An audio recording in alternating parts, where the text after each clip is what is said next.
ಮುತ್ತು, ಚಿಕ್ಕಮ್ಮ ಹೇಳ್ತಾ ಇದ್ದೀನಿ, ಕೈ ಇಳಿಸು. ಇವ್ಳು ಹೀಗೆ ಬಿಟ್ರೆ ನಿಮ್ಮಲ್ಲಿ ಚಾಡಿ ಹೇಳ್ತಾನೆ ಇರ್ತಾಳೆ ಚಿಕ್ಕಮ್ಮ. ಅವಳು ಅಷ್ಟೊಂದು ಕೇಳ್ತಾ ಇದ್ದಾಳೆ, ಆಣೆ ತಾನೆ ಮಾಡ್ತೀನಿ, ಬಿಡು.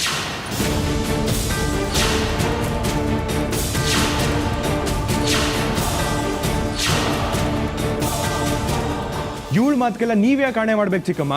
ಮಾತಾಡಿದ್ರೆ ಹೋಯ್ತು, ಮುತ್ತೊಡಿದ್ರೆ ಹೋಯ್ತು ಅಂತ ಗಾದೆ ಮಾತೇ ಇದೆ ಅಲ್ವಾ ಮುತ್ತು. ಬೆಳ್ಳಿ ನನ್ನ ಪ್ರಶ್ನೆ ಮಾಡಿದಾಳೆ, ಅದಕ್ಕೆ ಉತ್ತರ ಕೊಡಬೇಕಾಗಿರೋದು ನನ್ನ ಕರ್ತವ್ಯ ಅಲ್ವಾ? ಈ ಮನೆಗೋಸ್ಕರ ನಾನು ರಕ್ತ ಬಸ್ತಿರೋದು ಎಲ್ಲರಿಗೂ ಗೊತ್ತಾಗ್ಲಿ ಅಂತ ನಾನು ಒಪ್ಕೋತಾ ಇಲ್ಲ. ಈ ನಿನ್ನ ಚಿಕ್ಕಮ್ಮನ ಬಗ್ಗೆ ನಿನ್ನ ಮನಸ್ಸಲ್ಲಿ ಅನುಮಾನ ಬರಬಾರ್ದಲ್ವಾ? ಅದಕ್ಕಾಗಿ ಒಪ್ಕೋತಾ ಇದ್ದೀನಿ. ಚಿಕ್ಕಮ್ಮ, ನೀನು ಇದ್ರ ಬಗ್ಗೆ ಇನ್ನೊಂದು ಮಾತು ಆಡಬಾರ್ದು ಮುತ್ತು. ಮಗ ಅಂದ ಕೂಡಲೇ ನನ್ನ ಮನಸ್ಸಿಗೆ ಬಂದಿದ್ದು ನೀನೇ ಮುತ್ತು. ಊರಿನ ಜನ ತನ್ನ ಮಗ ಇದ್ರೂ ಮುತ್ತು ತಲೆ ಮೇಲೆ ಕೈ ಇಟ್ಟು ಆಣೆ ಮಾಡಿದ್ಲು ಅಂತ ನನ್ನನ್ನು ಆಡ್ಕೋಬಾರ್ದಲ್ವಾ?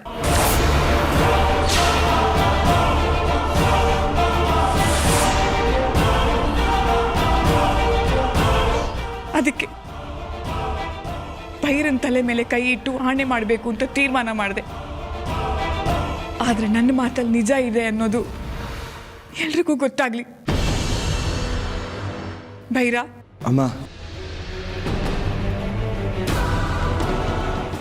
ಕೂತ್ಕೋ. ಈ ನಿನ್ನ ತಾಯಿ ತನ್ನ ಮಾತನ್ನು ನಡೆಸ್ಕೊಡೋದಕ್ಕೋಸ್ಕರ ಆಣೆ ಮಾಡ್ತಾ ಇದ್ದಾಳೆ. ದಯವಿಟ್ಟು ತಪ್ಪು ತಿಳ್ಕೊಬೇಡ.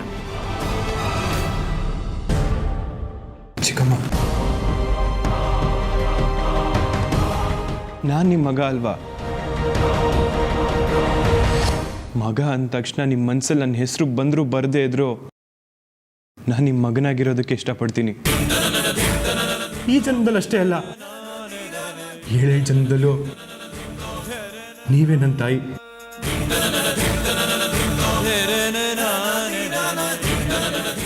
ನೀವು ನನ್ನ ಬೇಡ ಅಂತ ಎಷ್ಟೇ ದೂರ ತಳ್ಳಿದ್ರು ಹಸು ಹತ್ರ ಕರು ಹೇಗೆ ಓಡ್ ಬರುತ್ತೋ ಹಾಗೆ ನಾನು ನಿಮ್ಮ ಹತ್ರ ಬರ್ತೀನಿ ಚಿಕ್ಕಮ್ಮ. ಅಮ್ಮ ಮಗನ ಮಧ್ಯೆ ದೇವರೇ ಬರಲ್ಲ ಅಂತಾರೆ, ಅಂಥದ್ರಲ್ಲಿ ಇವರೆಲ್ಲ ಯಾರು ಚಿಕ್ಕಮ್ಮ? ಬೇಕಿದ್ರೆ ಇಲ್ಲೇ ಪ್ರಾಣ ಬಿಟ್ಬಿಡು ಅಂತ ಹೇಳಿ ಬಿಟ್ಬಿಡ್ತೀನಿ. ಆದ್ರೆ ನನ್ನ ಮಗ ಅಲ್ಲ ಅಂತ ಮಾತ್ರ ಹೇಳ್ಬೇಡಿ ಚಿಕ್ಕಮ್ಮ. ಮುತ್ತು, ನಿನಗೆ ಹೇಗೆ ತಾಯಿ ಮುಖ್ಯನೋ ನನಗೂ ನೀನೇ ಮುಖ್ಯ. ಇನ್ಮೇಲೆ ನೀನು ನನ್ನ ಹೊಟ್ಟೆಲಿ ಹುಟ್ಟಿರೋ ಮಗನೇ. ಇನ್ಮೇಲೆ ನೀನು ನನ್ನ ಮಗ ಮುತ್ತು ರಾಜ.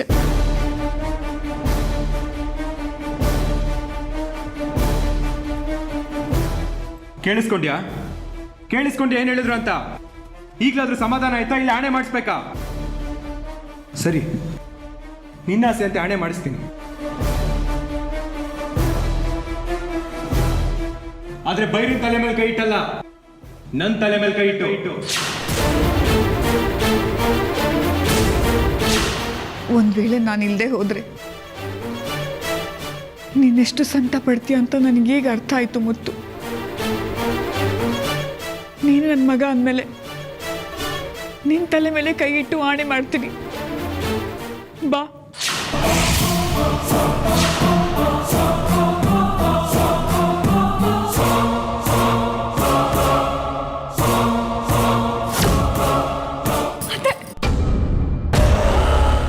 ಅತ್ತೆ ಬೇಡ ಅತ್ತೆ, ಆಣೆ ಮಾತ್ರ ಮಾಡಬೇಡಿ ಅತ್ತೆ. ಇಲ್ಲಿವರೆಗೂ ನಾನು ಹೇಳಿದ್ದೆಲ್ಲ ಸುಳ್ಳು ಅಂತ ಒಪ್ಕೊಳ್ತೀನಿ. ಆದ್ರೆ ಮುತ್ತಮ್ಮನ ಮೇಲೆ ಮಾತ್ರ ಆಣೆ ಮಾಡಬೇಡಿ. ಈ ಪೂಜೆ ನಡೀದೇ ಇರೋಕೆ, ಮುತ್ತಮ್ಮನ ಮನ್ಸು ನೋಯಿಸಿದ್ದಕ್ಕೆ ಎಲ್ಲದಕ್ಕೂ ನಾನೇ ಕಾರಣ ಅತ್ತೆ. ಇದಕ್ಕೆ ನೀವೇನ್ ಶಿಕ್ಷೆ ಕೊಟ್ಟರು ನಾನು ಅನುಭವಿಸ್ತೀನಂತೆ. ನನಗೆ ಶಿಕ್ಷೆ ಕೊಡಿ.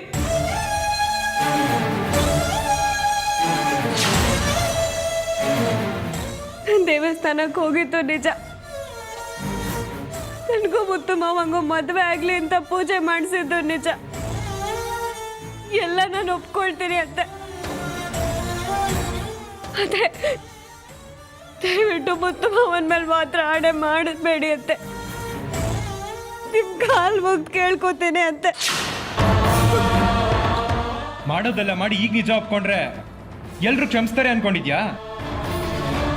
ಅಷ್ಟಕ್ಕೂ ಚಿಕ್ಕಮ್ಮಂಗೆ ಆಣೆ ಮಾಡಬೇಡ ಅನ್ನೋದಕ್ಕೆ ನಿನ್ಗೇನು ಹಕ್ಕಿದೆ? ಈಗ ಚಿಕ್ಕಮ್ಮ ಆಣೆ ಮಾಡ್ತಾರೆ, ನೀನು ಅದನ್ನ ನೋಡು.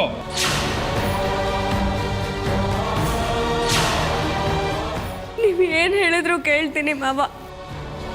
ಈ ಮನೆ ಬಿಟ್ಟು ಹೋಗ್ಬೇಕಾ, ಈ ಊರು ಬಿಟ್ಟು ಹೋಗ್ಬೇಕಾ, ಎಲ್ಲಿ ಬೇಕಾದ್ರೂ ಹೋಗ್ತೀನಿ ಮಾವ. ಆದರೆ ದಯವಿಟ್ಟು ಆಣೆ ಮಾತ್ರ ಮಾಡಿಸ್ಕೋಬೇಡಿ ಮಾವ, ಮಾಡಿಸ್ಕೋಬೇಡಿ. ಹೇಳಿದ್ನೆ ಹೇಳ್ಬೇಡ.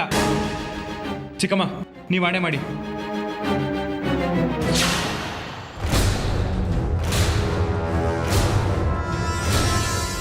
ಬೇಡ ಮುತ್ತು,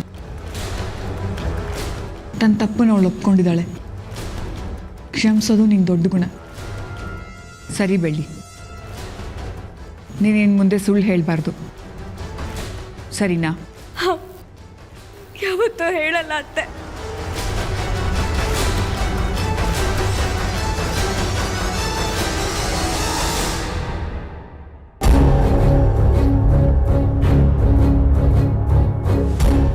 ಚಿಕ್ಕಮ್ಮ, ನನಗೆ ಸ್ವಲ್ಪ ಕೆಲಸ ಇದೆ, ಮುಗಿಸ್ಕೊಂಡು ಬರ್ತೀನಿ.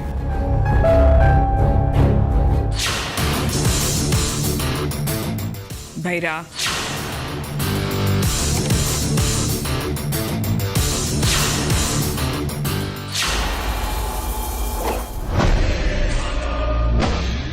ಅತ್ತೆ,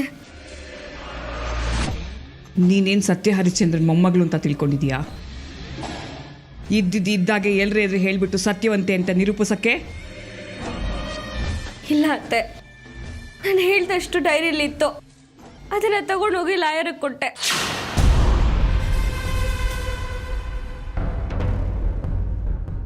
ಅದರಲ್ಲಿ ಏನಿತ್ತು ಅನ್ನೋದು ನನಗೆ ಗೊತ್ತು, ಅದನ್ನು ಚಿತ್ರಾನೇ ಬರೆದಿದ್ದು ಅಂತಲೂ ನನಗೆ ಗೊತ್ತು. ಯಾಕೆಂದರೆ ಅದೆಲ್ಲ ಸತ್ಯ.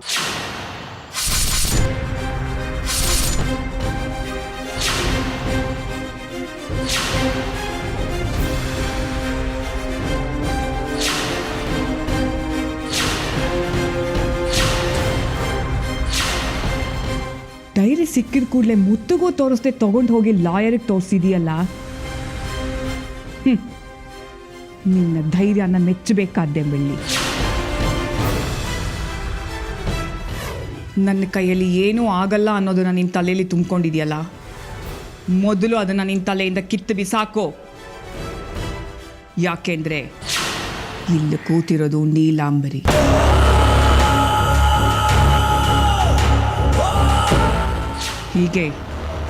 ಹೀಗೆ ಆ ಚಿತ್ರಾನು ನನ್ನ ಎದುರು ಹಾಕ್ಕೊಂಡಿದ್ಲು, ಅದೇ ಸರ್ದಿಯಲ್ಲಿ ನೀನು ನಿಂತಿದೀಯಾ. ಆಸ್ತಿಗೋಸ್ಕರ ಯಾಕತ್ತೆ ಈ ರೀತಿ ನಡ್ಕೊಳ್ತಿದ್ದೀರಾ? ನಾನು ನಡ್ಕೋತೀನಿ, ಯಾಕೆಂದ್ರೆ ನನಗೆ ಈ ಆಸ್ತಿ ಬೇಕು. ನಿನ್ನ ಬಸವರಾಜ ಮಾವನ್ನ ಮದುವೆ ಆಗಿ ಈ ಮನೆಗೆ ಬಂದಾಗಿಂದ ನಿನ್ನ ಮುತ್ತು ಮಾವನ್ನ ನಾನು ತುಂಬ ಜೋಪಾನವಾಗಿ ಸಾಕೊಂಡ್ ಬಂದಿದ್ದೀನಿ. ಯಾಕೆ ಗೊತ್ತಾ? ಈ ಆಸ್ತಿಗೋಸ್ಕರ. ನಿನ್ನೆ ಮೊನ್ನೆ ಬಂದಿರೋ ನಿನಗೆ ಈ ಆಸ್ತಿಲ್ ಪಾಲಿರಬೇಕಾದ್ರೆ ನನಗೆ ಈ ಆಸ್ತಿಲ್ ಪಾಲಿರಲ್ವಾ? ಮುತ್ತು ಮಾವ ಇವರೆಲ್ಲರೂ ಸೇರಿ ನಿಮ್ಗೇನಾದ್ರೂ ಮಾಡ್ಬಿಡ್ತಾರೆ ಅಂತ ನನಗೆ ತುಂಬಾ ಹೆದರಿಕೆ ಆಗ್ತಿದೆ.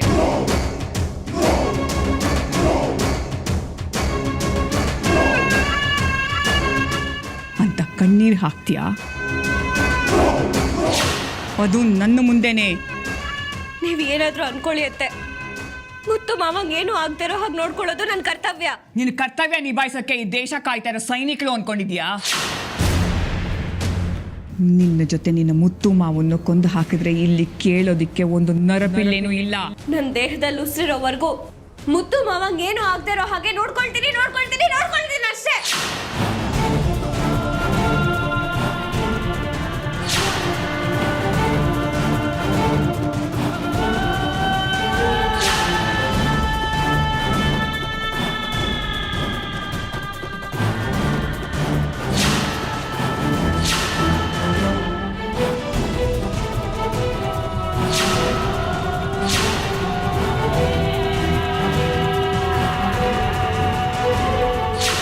ಏನು ವೀಲ್ ಚೇರಲ್ಲಿದ್ದ ಈ ನೀಲಾಂಬರಿ ಹೇಗೆ ನಿಂತ್ಕೊಂಡ್ಲು ಅಂತ ನೋಡ್ತಾ ಇದೆಯಾ? ಯಾರು ಊಹಿಸ್ಕೊಳಕ್ಕಾಗದೇ ಇರೋ ಹಾಗೆ ನಡ್ಕೊಳ್ಳೋದೇ ಈ ನೀಲಾಂಬರಿ ಸ್ಪೆಷಾಲಿಟಿ.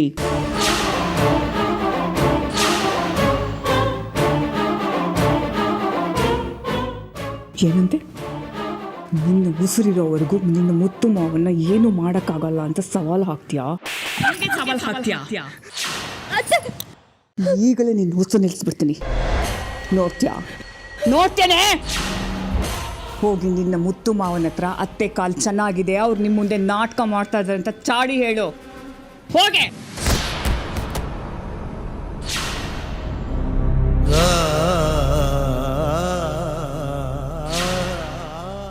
ನೀನು ಮೊದಲನೇ ಸಲ ಈ ಊರಿಗೆ ಬಂದಾಗಲೇ ಹೋಗ್ಲಿ ಪಾಪ ಅಂತ ನೀನು ಉಳ್ಕೊಳ್ಳೋಕೆ ಬಿಟ್ನಲ್ಲ, ಅದೇ ನಾನು ಮಾಡಿದ ಮೊದಲನೇ ತಪ್ಪು.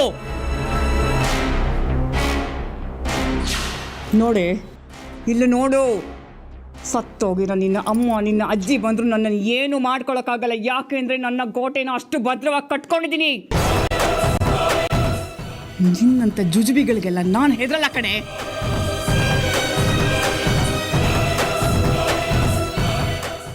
ಊರಲ್ಲಿರೋ ಬೀದಿ ನಾಯಿಗಳಿಗೂ ಒಂದು ಬೆಲೆ ಇದೆ, ಅದು ಈ ನೀಲಾಂಬರಿ ಹೇಳಿದ್ರೆ ಮಾತ್ರ. ನೀನು ಈ ಮನೆಯಲ್ಲಿ ನಾನು ಹೇಳ್ದಾಗೆ ಕೇಳ್ಕೊಂಡು ಬಿದ್ದಿದ್ರೆ ಆಯ್ತು, ಇಲ್ಲಾಂದ್ರೆ ಎಲ್ಲಾದ್ರೂ ಹೋಗಿ ಸಾಯೆ. ಹೋಗೆ.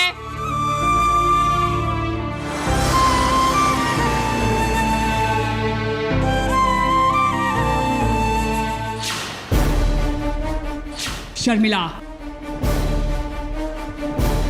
ಹೋಗಿ ಆ ಹರಣಿನ ಎಳ್ಕೊಂಡ್ ಬಾ. ಬೆಳ್ಳಿ ನಿಂತ್ಕೋ. ಬೆಳ್ಳಿ ಮುತ್ತು ಮಾವ ಬರೋ ತನಕ ಸ್ವಲ್ಪ ಸಮಾಧಾನವಾಗಿರು. ಈಗ ನೀನು ಎಲ್ಲಿಗೆ ಹೋಗ್ತೀಯ ಹೇಳು? ನಾನು ಈ ಮನೆಗೂ ಋಣ ಮುಗ್ದೋಯ್ತು. ನನ್ನ ಮಾಡಿ ನನ್ನ ನೋವು ಬಿಟ್ಬಿಡು. ಬೆಳ್ಳಿ, ಅವಳೇ ಹೋಗ್ತೀನಿ ಅಂತಿದ್ದಾಳ್ತಾನೆ, ಸುಮ್ಮನೆ ನಿಂತ್ಕೊಳ್ಳೆ ನೀನು. ಬೆಳ್ಳಿ ನನ್ನ ಮಾತು ಕೇಳು. ಬೆಳ್ಳಿ ದಯವಿಟ್ಟು ಹೋಗ್ಬೇಡ್ವೆ. ಬೆಳ್ಳಿ ಒಳಗೆ ಅದಕ್ಕೆ ನಾ ಹಿಂದೆ ಬಾಲ ತರ ಹೋಗ್ತಿದ್ಯಾ? ಬಾಯಿ ಮುಚ್ಕೊಂಡು ನಿಂತ್ಕೊಳ್ಳೆ. ಅದಕ್ಕೆ ದಯವಿಟ್ಟು ನನ್ನನ್ನು ಹೋಗಕ್ ಬಿಡಿ. ಅದಕ್ಕೆ ನೀನು ಒಂದು ಹೆಣ್ಣಾಗಿ ಜಾಸ್ತಿ ಮಾತಾಡ್ಬೇಡ. ಅಮ್ಮ ಕರಿತಾ ಇದಾರೆ, ನಡಿ. ನಡಿ ಸುಮ್ಮನೆ. ಅದಕ್ಕೆ ಬಿಡಿ. ಅದ್ ಬೆಳ್ಳಿ ಅದಕ್ಕೆ ಬಿಡಿ. ಅದಕ್ಕೆ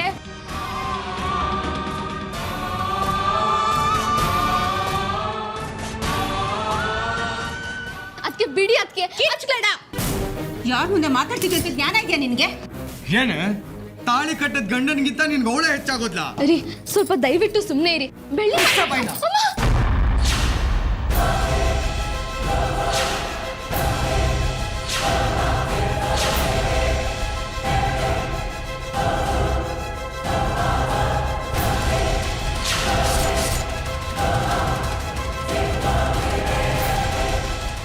ಅಮ್ಮ, ನೀನು ಆಸ್ಪತ್ರೆಲಿದ್ದಾಗ ಇವಳು ಆಡಿದ ಆಟ ಒಂದ ಎರಡ? ನಮ್ಗಂತೂ ನೋಡಿ ನೋಡಿ ಸಾಕಾಗಿ ಹೋಗಿತ್ತು.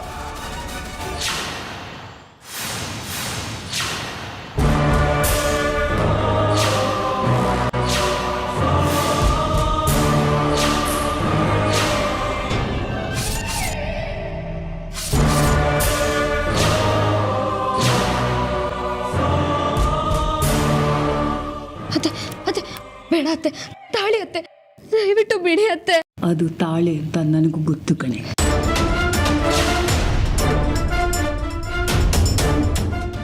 ತಿನ್ನೋದು ನಮ್ಮನೆ ಅನ್ನನೇ, ಆದ್ರೂ ಋಣ ಮಾತ್ರ ಬೆಳ್ಳಿದ. ಅವಳು ಏನೇ ಮಾಡಿದಾಳೆ ಅಂತ ಮೋಡಿ ನಿನಗೆ ನಿನ್ನನ್ನು ಇಷ್ಟಪಟ್ಟು ಈ ಮನೆಗೆ ಸೊಸೆ ಮಾಡ್ಕೊಳ್ಳಿಲ್ಲ ಕಣೆ. ನನ್ನ ಮಗ ಮಾಡಿದ ಒಂದೇ ಒಂದು ತಪ್ಪುಗೋಸ್ಕರ ನಿನ್ನನ್ನು ಈ ಮನೆಯಲ್ಲಿ ಇಟ್ಕೊಂಡಿದ್ದೀನಿ.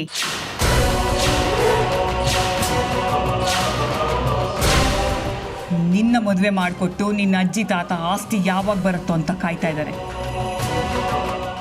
ಅಂಥದ್ರಲ್ಲಿ ನಾನು ಕಾಯೋದ್ರಲ್ಲಿ ಏನೇ ತಪ್ಪು? ಆಸ್ತಿಯಲ್ಲಿ ಬೈರನಿಗೂ ಪಾಲಿದೆ ಅಂದಮೇಲೆ ಅದ್ರಲ್ಲಿ ನಿನಗೂ ಇರುತ್ತೆ ತಾನೇ. ನೆಮ್ಮದಿಯಾಗಿರೋದು ಬಿಟ್ಟು ಆ ಅಳ್ಮುಂಜಿ ಜೊತೆ ಸೇರಿಕೊಂಡು ನಮ್ಮನ್ನು ಸಿಕ್ಕಾಕ್ಸಕ್ಕೆ ನೋಡ್ತೀಯಾ? ನೀನಿನ್ನೂ ಗುಬ್ಬಚ್ಚಿ ಮರಿ ಹಾಗೆ ಮೇಲಕ್ಕೆ ಹಾರ್ತಿ ಆದರೆ ಆಯುಸ್ಸು ಕಡಿಮೆ. ನನ್ನನ್ನು ಎದುರು ಹಾಕ್ಕೊಂಡ್ರೆ ನೀನು ಆದಷ್ಟು ಬೇಗ ಮೇಲೆ ಹೋಗ್ತೀಯಾ.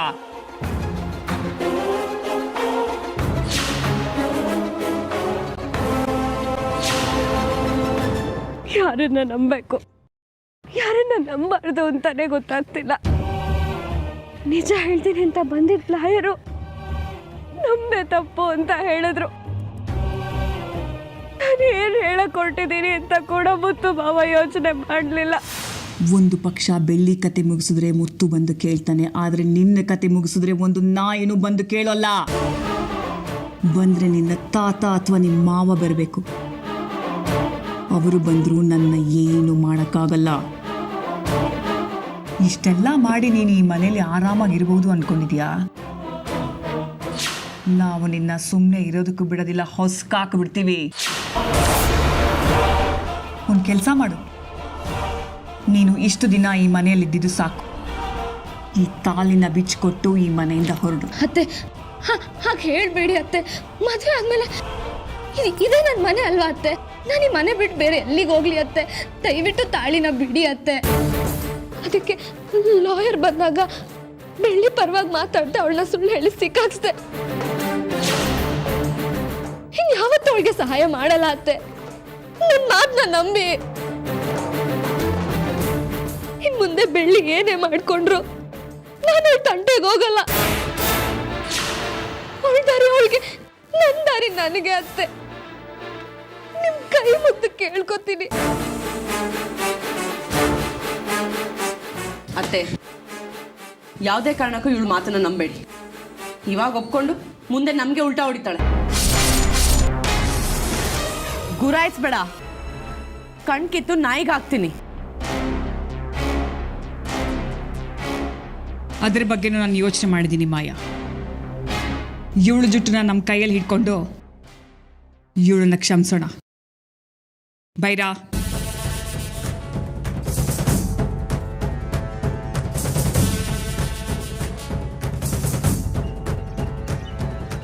ಇದನ್ನ ಓದಿ ಹೇಳು ಅವಳಿಗೆ. ಹರಿಣಿ, ನಿನಗಿದೇನು ಅಂತ ಗೊತ್ತಿಲ್ಲ ಅಲ್ವಾ? Divorce by mutual agreement paper ಅಂದ್ರೆ ವಿಚ್ಛೇದನದ ಒಪ್ಪಂದ ಪತ್ರ.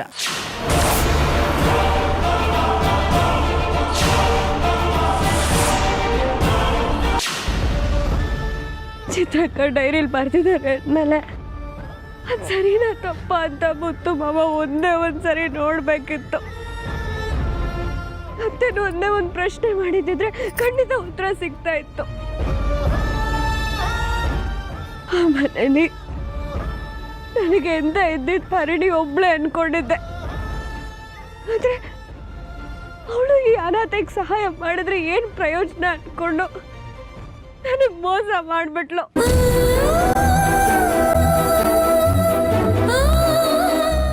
ನಾನು ಯಾರಿಗೂ ತೊಂದರೆ ಮಾಡಲ್ಲ.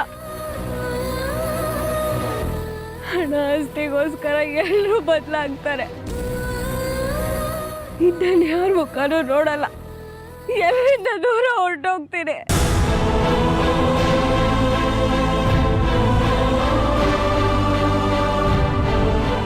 ಶ್ರೀ ಬೆಟ್ಟೇಗೌಡರ ಮೊಮ್ಮಗಳು ಶ್ರೀಮತಿ ಹರಿಣಿ ಹಾಗೂ ನೀಲಾಂಬರಿಯ ಎರಡನೇ ಮಗ ಭೈರ ಕಾರಣಾಂತರಗಳಿಂದ ಇವರಿಬ್ಬರ ನಡುವೆ ಮನಸ್ತಾಪ ಏರ್ಪಟ್ಟಿದ್ದು, ಅದರಿಂದ ಇನ್ನು ಮುಂದೆ ತಮ್ಮ ತಮ್ಮ ಬದುಕನ್ನ ನೋಡ್ಕೊಳ್ಳುವುದಾಗಿ ತೀರ್ಮಾನ ಮಾಡಿದ್ದೇವೆ.